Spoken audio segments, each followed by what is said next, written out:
Assalamualaikum warahmatullahi wabarakatuh. Perkenalkan, saya Marisa Putri Cahyani dari Fakultas Kedokteran Gigi dengan nomor pokok mahasiswa 2306149594, kelas Etika Hukum 2. Pada video kali ini, saya akan merefleksikan diri saya untuk mata kuliah Etika Hukum Kesehatan. Sebelum itu, saya merasa sangat bersyukur karena telah melewati semester pertama saya dengan mempelajari kelas etika dan hukum kesehatan. Saya banyak belajar mengenai hal-hal yang sebelumnya tidak pernah saya pelajari di sekolah menengah atas. Selama berada di kelas etika hukum, saya juga banyak mempelajari banyak kasus dilema etik dan bagaimana sih cara untuk mengambil keputusan yang tepat dalam konteks medis. Selain itu, saya juga belajar tentang kaidah dasar bioetika, prima facie, dilema etik, kode etik fakultas saya atau jurusan saya yaitu kedokteran gigi, disiplin kedokteran gigi, dan hukum kedokteran gigi.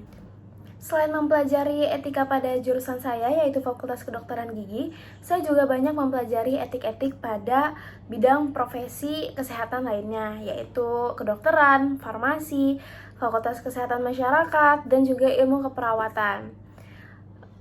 Proses belajar secara collaborative learning ini tuh bisa membuat saya dan teman-teman itu untuk saling memahami profesi masing-masing dan mengetahui batasan-batasan apa dari masing-masing profesi yang akan kita jalankan.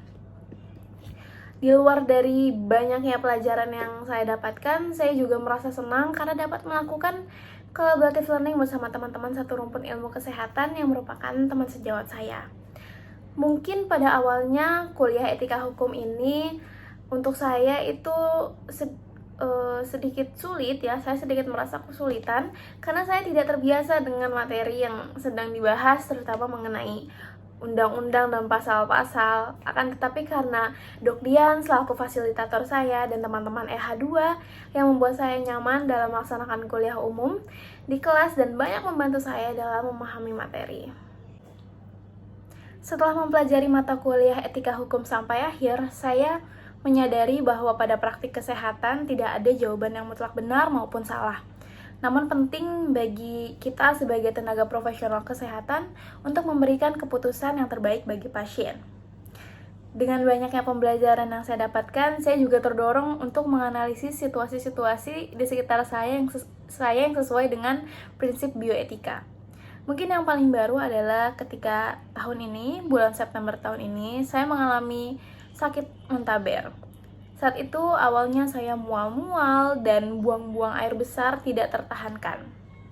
Karena jadwal kuliah yang cukup padat dan saya tidak bisa meninggalkan jadwal kuliah tersebut, saya meminta kepada kedua orang tua saya untuk langsung dibawa ke rumah sakit untuk segera mendapatkan perawatan.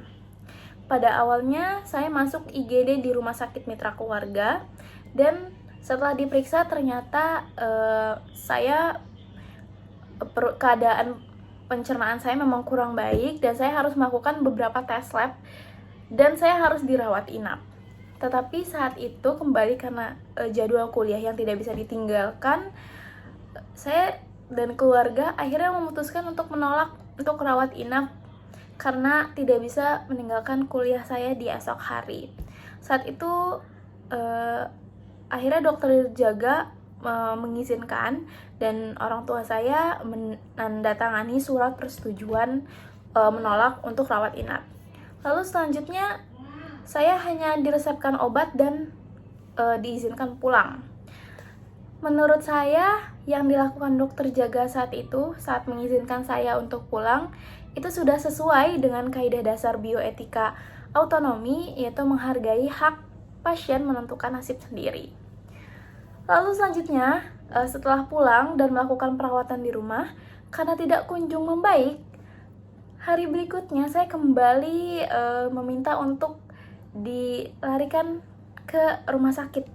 Tapi kali ini saya dilarikan ke rumah sakit UI. Saat itu saya lebih parah, lebih muntah-muntah, pusing, tidak bisa melakukan kegiatan.